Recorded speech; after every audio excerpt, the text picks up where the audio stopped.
G'day, jibber jabbers. Jibbity jab and a jab jib jibbers. Have you been jabbed? You been bit? You been bit? What about you? You been bit?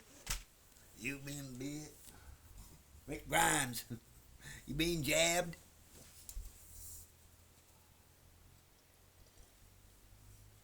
I know how far this technology goes. Yeah, like I say, I don't do rabbit holes. I don't do rabbit holes.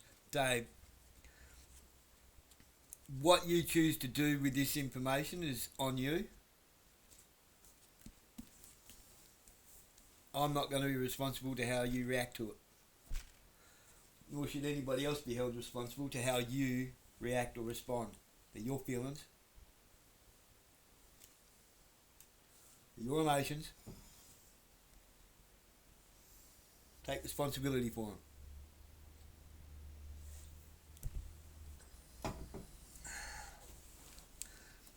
So how's your radio frequencies going? Just watch it with an open mind. Because, come back. I'll do a half-decent intro so I don't have to stop you again.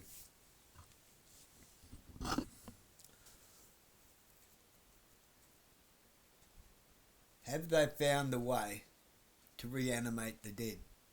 Oh!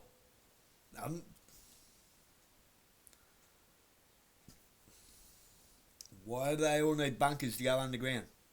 All the tech bros building these crazy ass bunkers with the Boring Company linking them all up. Ask Elon Musk. Look at all the things that go hand in hand with one another.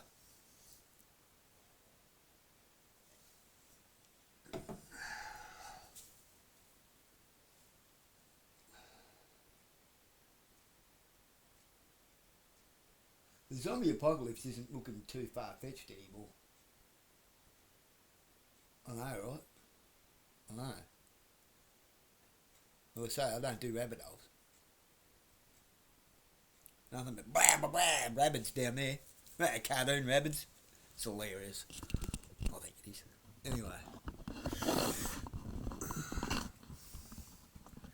You schizophrenic? Go and scan your head across to the counter at the supermarket and see what comes up. Well, it turns out Havana syndrome is real. Our next guest has been documenting it for years, but then after the COVID vaccine rollout, suddenly he started noticing incredible similarities, increases in complaints coming forward that 100% were identical to what he was seeing with Havana syndrome. He's featured in a new documentary that might be the most mind-blowing report we've ever seen on the COVID vaccine. It looks at the shots in our bodies almost acting as transmitters, broadcasting signals. And one of the most eye-opening scenes from the trailer shows signals being received, and then the camera pans back and you realize the signals are coming from underground, 6 feet underground, in the corpses in the graveyard. People that had taken the shot, now dead, but still sending a signal. Watch.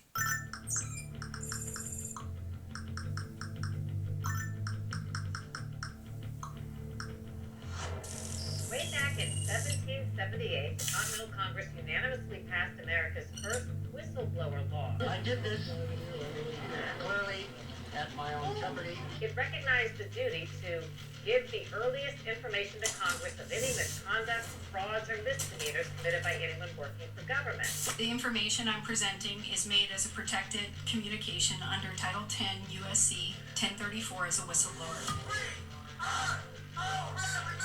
246 years later, whistleblowers have an incredible record of changing the course of history.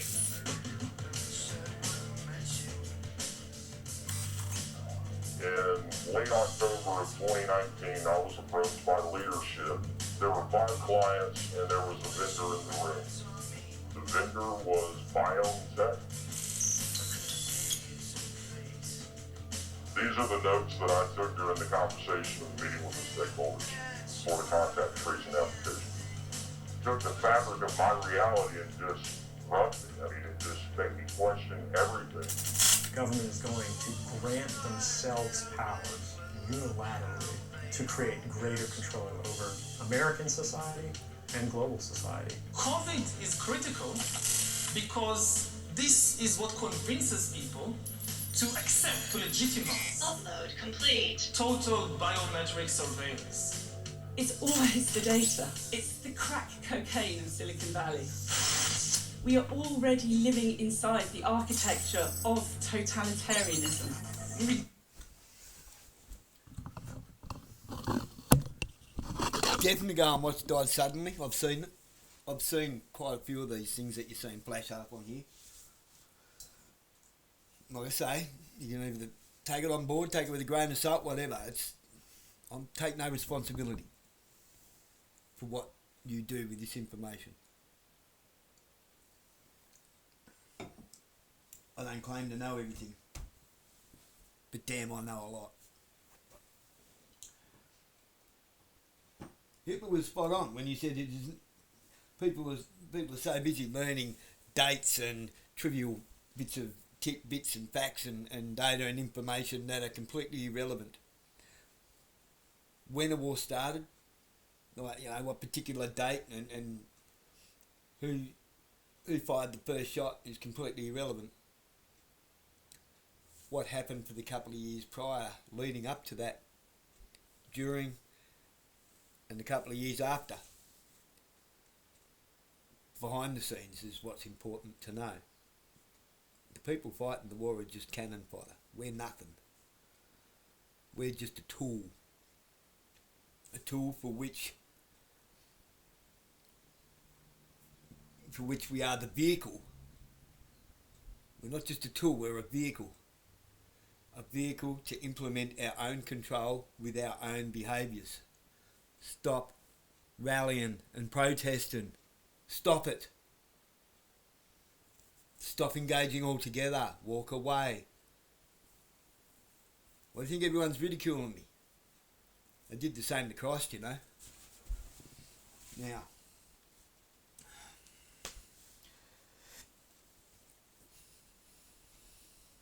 what would be a great way to switch things off and on to find out if people had something in their body or not that may or may not have been injected into us? How do they get people to go along with that?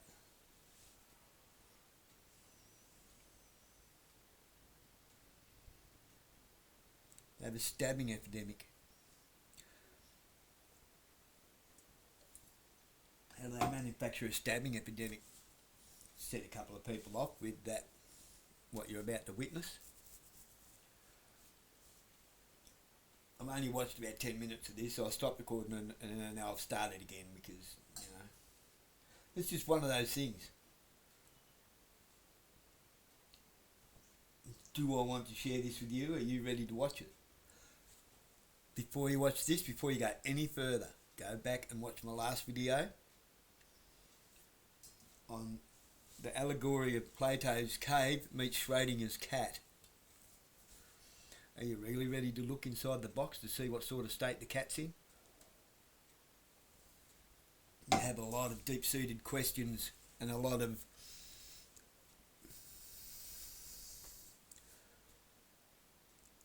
things that you're going to have to throw out that you'll believe your entire life if you're ready to have a look at the cat and to have a look outside of the cave. You're going to have to start viewing the world through a different lens. So yeah, like I was saying, how do they find out who's got what and how can they switch things off and on? You got anything to declare to the police that you shouldn't have on you? Any knives, sharps, whatever, scissors? You know, if you could just stand with your arms out. And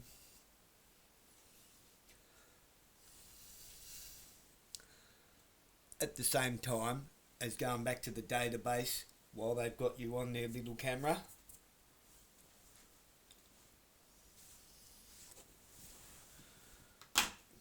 The amount of data that they're collecting from you with that one simple little seemingly innocent action. How did they do it?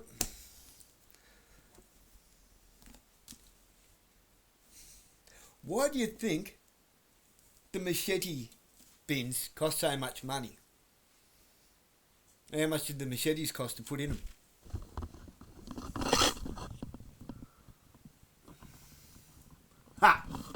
Just triggered you, didn't I? But if they do that, as if they fucking wouldn't. Remember, they had the speed camera, then they had the speed camera detector, and then they had they had the radar, then they had the radar detector, then they made the radar detector. Why? To make us believe that we could fight it. Just to make us fight it. We've accepted technology far too easily. We need not just to monitor people, we need to monitor what's happening under their skin. I know my husband is not vaccinating people and putting a microchip in their arm because that technology doesn't even exist and he's never uttered the words out of his mouth, so... Microchips and tracking devices are embedded in the vaccine. Is this accurate? We have 6 MAC addresses that are pulsing. Also, you must watch that. Takedown. The true story of the most wanted hacker in criminal history. He hacked the Pentagon. Ever heard of the language of the birds? Watch that. The Librarian. It's a supposedly fictional movie aimed at kids with a very important couple of messages in it that go hand in hand with that.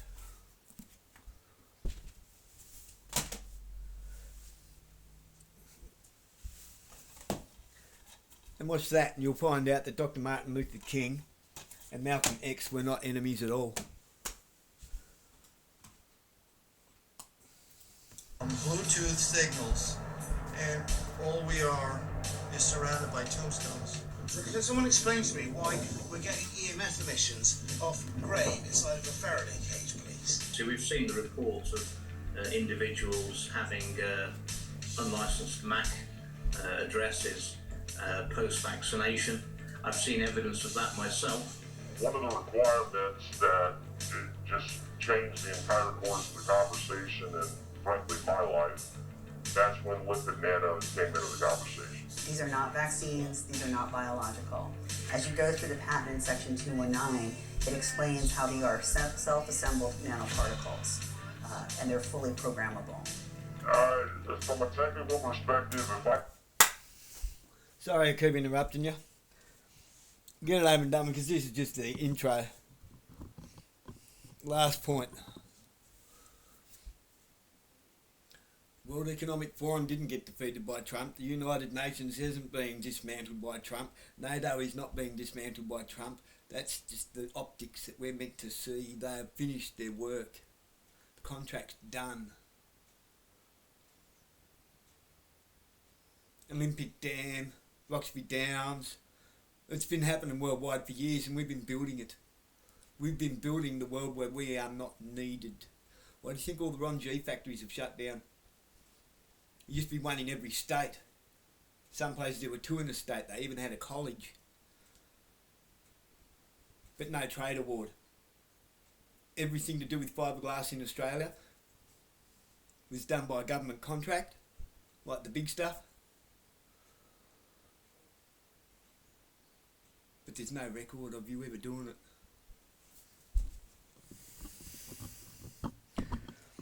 That's why there was no trade union connected to fiberglass. It was all done under the sheet metal. I can retrieve data, I can send data. DARPA calls it transhumanism. You hear what I just said and not want to just step away? Blood samples aren't supposed to have blinking lights.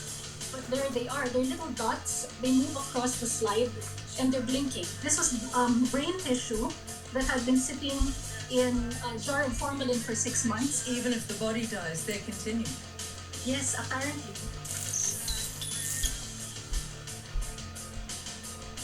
All of your biometric data, your location, your privacy, it's gone.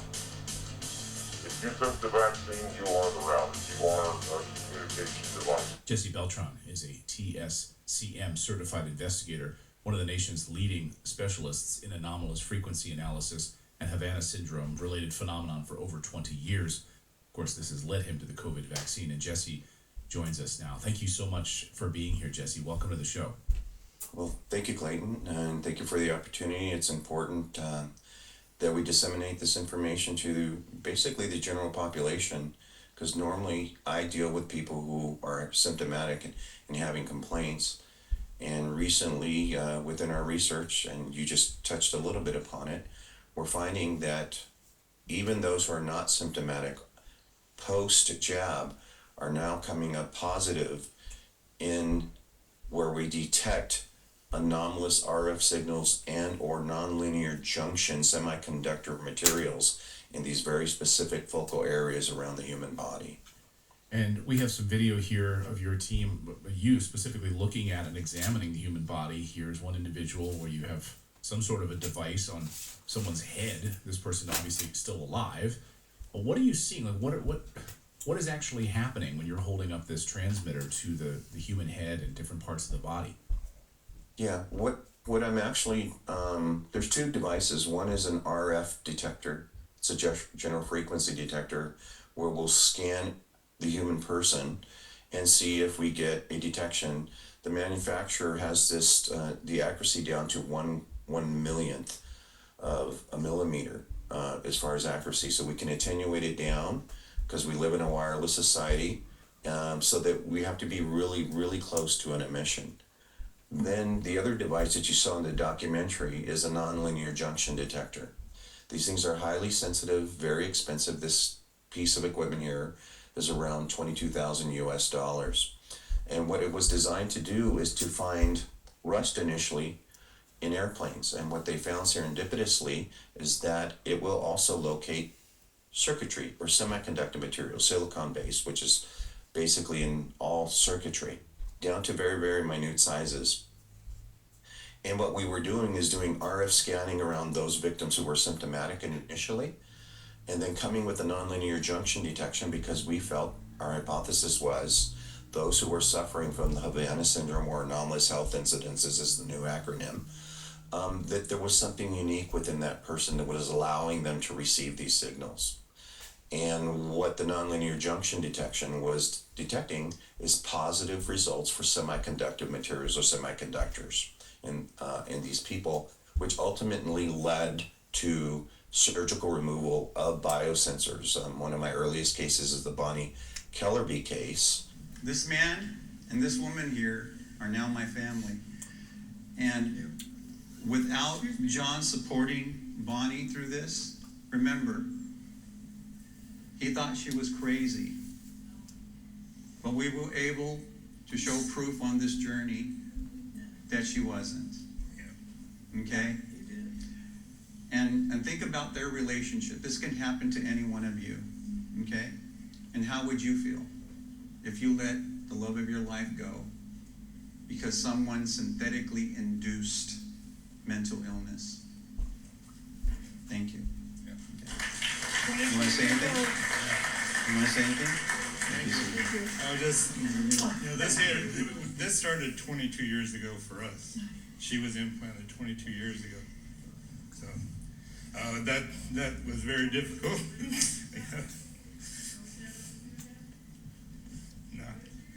No.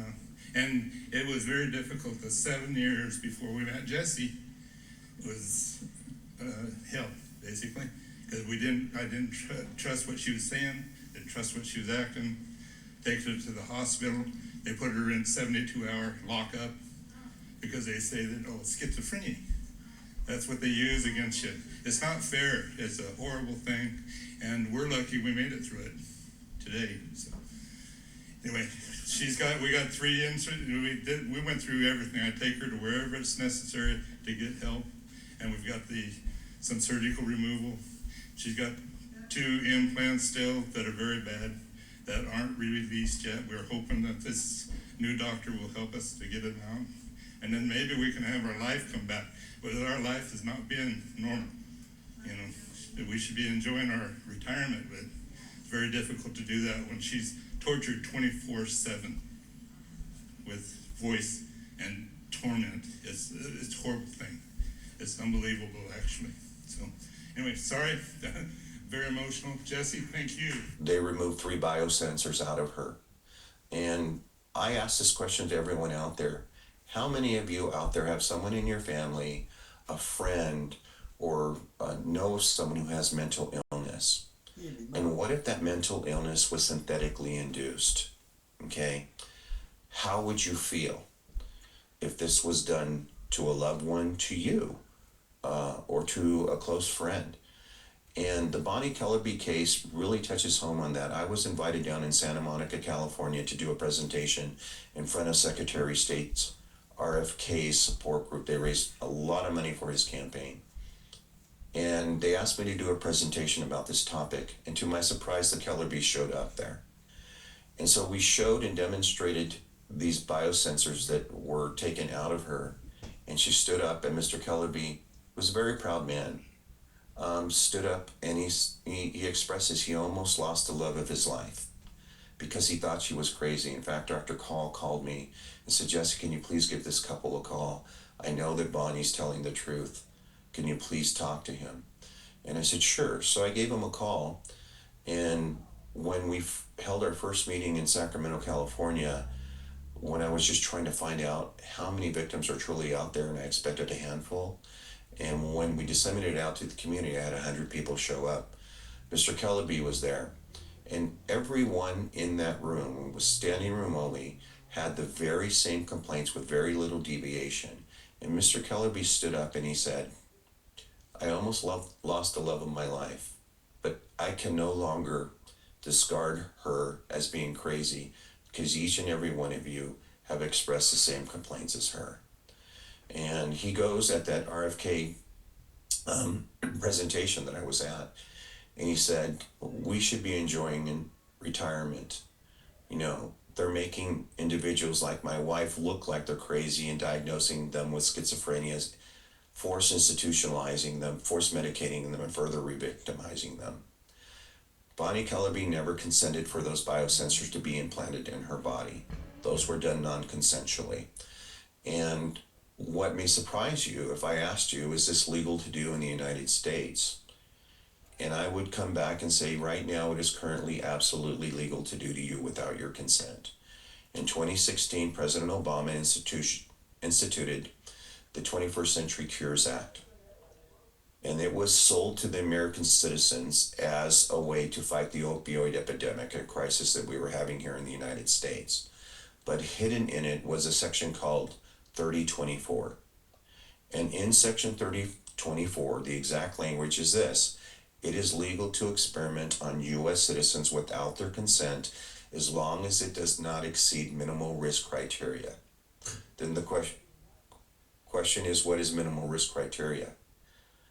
Nothing that doesn't happen in normal everyday life. And I would ask this: does death happen in normal everyday life?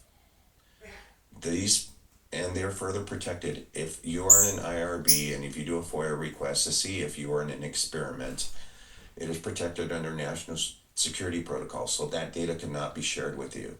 And in 2024, the Biden administration extended it to cover private entities, private research institutions, and universities. So I'm sorry. If you go in for like a doctor's visit or someone's going to give you a shot, because Obama instituted this, they could inject you with something you don't even know about? Absolutely. It's perfectly legal to do. And you might be surprised. Yes. I have a software engineer. Yeah. I have a software engineer who took his children to a dentist recently. And under the authorization, there is a section in there that their data will be shared with the federal government, law enforcement, NSA, and research institutions. Why does that need to be included? I thought it was absurd. I didn't believe them. Then I had another client who said, the NSA is collecting our data. I had to sign this. And they will allow me to show you redacted aspects of their signed forms. And it absolutely says that your data will be shared with the NSA. So why is this being done? I'm sorry, like, I know that you live in this world, so this is probably normal to you, but take the kids to the dentist, you're just filling out your forms, your intake forms, just going to the dentist. You don't realize that the NSA, and this is not every dentist, but in certain situations, I guess, that your information your child might be injected with something and the NSA is going to be watching it and you have no recourse? It is absolutely legal if you're a U.S. citizen currently to experiment on this without consent. We actually, this is why we're out here educating the population. We have a URL called stop3024.com, and we're asking for everyone to sign that. We would expected we'd have 1 million signatures by now, but we don't. But the reality is that this is happening right now before our very eyes. And we can go deep down the rabbit hole about what this technology does. Back in 1994, November of 1994, there was a 21st Century Cures Act. It was a declassified document. It was obtained through a FOIA request. I hate that term rabbit hole because I don't do rabbit holes. I don't. I see receipts, I'm happy. If I don't see receipts, it's just a theory. Doesn't mean conspiracies aren't real. Just I need receipts. I only do conspiracy fact. Otherwise you end up with a pattern without a picture. An abstract pattern. It's a nothing. It's nothing.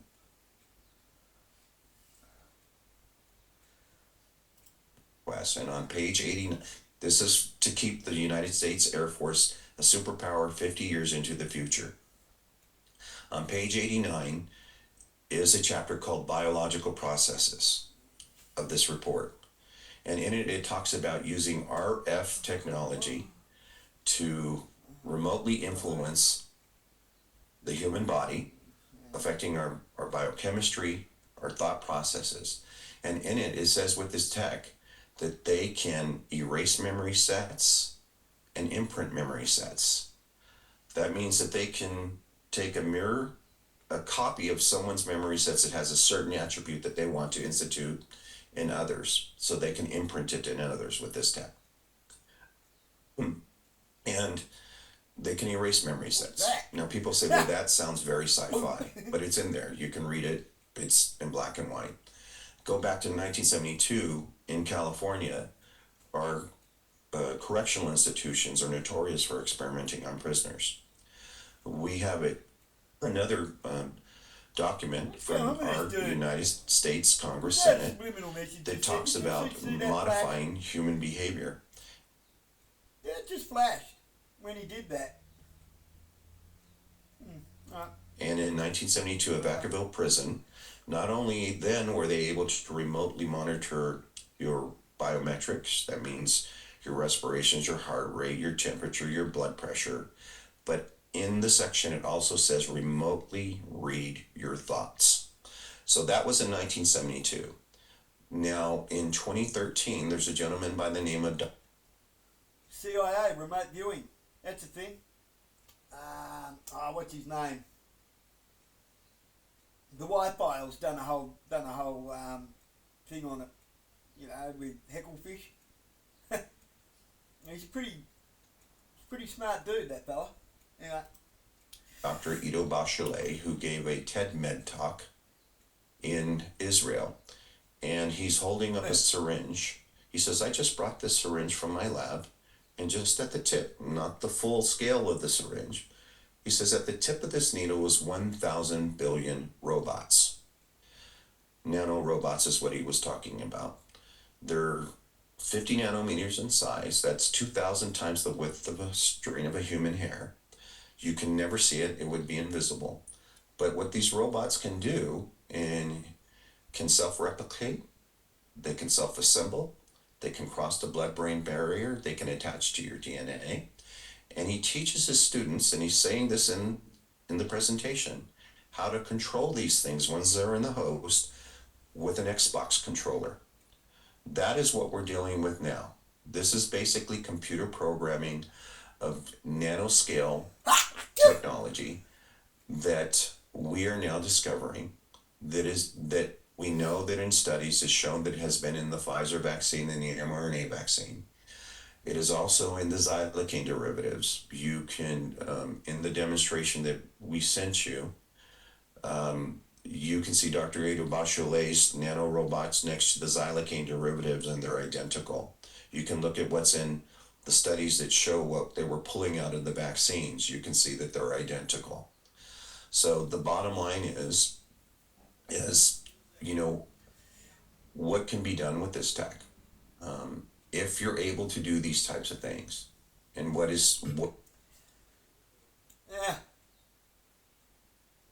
You go to Anglicare, they'll give you a $20 Coles voucher and take your blood. For community health and public awareness, apparently. Yeah, right. Don't be fucking tricked, people. What is meant to happen in the future for our society, our children to come, our genealogy? It is not a good picture if we don't stand up and say this is not okay, it's never been okay, and that we've been hijacked, and this was done without our consent. Maybe we can just, before we get more into the COVID vaccine piece of this and these detectable signals and what these things actually are, maybe you can wind the clock back a little bit here briefly and kind of walk us through the Havana syndrome piece of this and how you were first uncovering, because we've had people say, oh, it's just people being crazy. We've had whistleblowers who've come forward and told us that they've gone through this. They've been targeted. We've had former members of the CIA telling us that they were specifically targeted with directed energy weapons, affecting their children, affecting their entire family. But maybe you can talk about the beginning, when you first discovered that there was something nefarious going on with Havana syndrome. Okay, so Havana syndrome is a recent term, okay? How I first became aware of this is this happened to someone who was close to me, my son's mother. I met a gentleman by the name of Dr. John Hall in San Antonio, Texas, back in 2010. He was the author of a book that he had just released called Satellite Terrorism in America. Coincidentally, he wrote that book based on the same phenomenon happening to his fiance. So when I met him, he was telling me how he was meeting U.S. citizens who were talking about hearing this strange signal that was being transmitted to them, followed by short-term, long-term memory loss, brain fog, severe headaches, vertigo, nausea, vomiting, but more specifically, electrical shocks through the torso, which is now defined as buffeting, okay?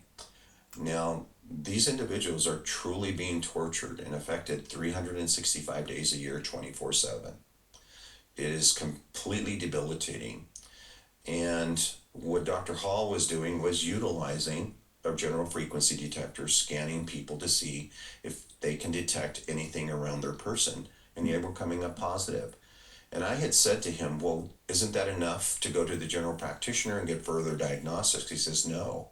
As soon as they go and they say they hear auditory symptoms, he says they are being forced institutionalized and forced medicated. And he said they're being re-victimized. And I said, well, my background as a firefighter paramedic and being involved in IRBs and studies and looking for objectivity, I said, well, there's got to be a way to take this subjective complaints and turn it into objective data. So that's when I decided to call that meeting in Sacramento, California. When 100 people showed up, I said, we have something.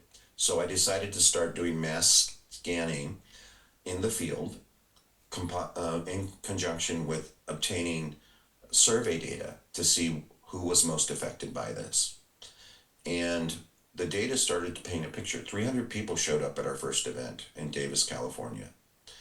And what the data was showing is the persons most affected by this during that time were Caucasian females, recently single, widowed, or divorced, highly educated, then Caucasian males, in the same sequence, African Americans, Asians, and then Hispanics. And it dwindled down in ethnicity from there. And I go, is this some type of attack on Caucasians? Because we went to the Midwest and the same exact data happened, same picture. It did change when we got into Chicago, where African American and Caucasian flipped, where African Americans became number one and Caucasians were number two. And that stayed consistent to the East Coast, except for one anomaly, which was up in Virginia. I was invited by a bunch of military subcontractors who were all having these same complaints, and they found out about my work, and they said, can you please come and scan us?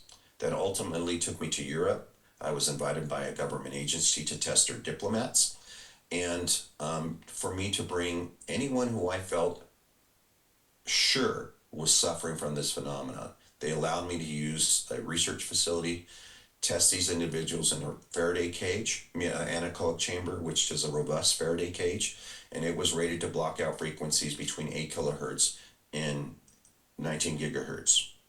The frequencies we were detecting out in the field were well within that.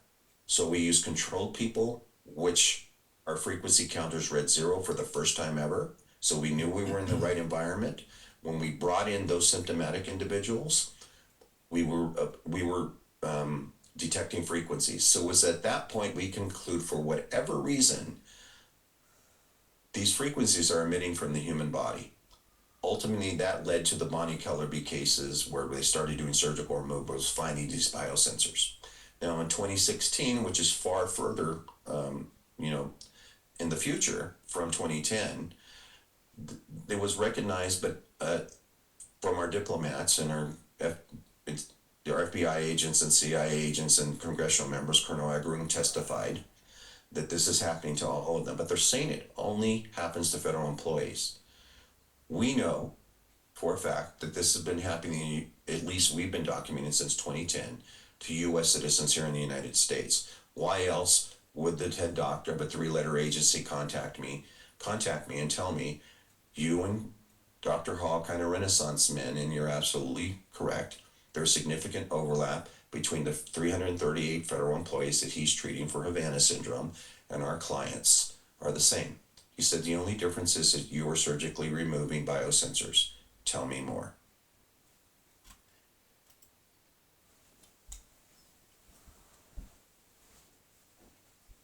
I'm doing this in 2 parts. I'm doing this in 2 parts because otherwise sometimes it takes me days to upload things if they're too long. It's probably because my older the tech the better. Hey, I've still got a cassette recorder. Ha! Everything I own is wired. Nothing is hackable in this house. It's got to annoy them, doesn't it? Oh, my TV. Maybe my computer, but I never had Bluetooth or anything switched on. And I tend to like to switch things off at the PowerPoint. I've got a new blister coming. Don't burn yourself, people. It's bad for you. It's still healing. Still got thin the skin. But it's better than it was. So that's part 1. Stay tuned for part 2 of the You've Just Been Fucked Over show.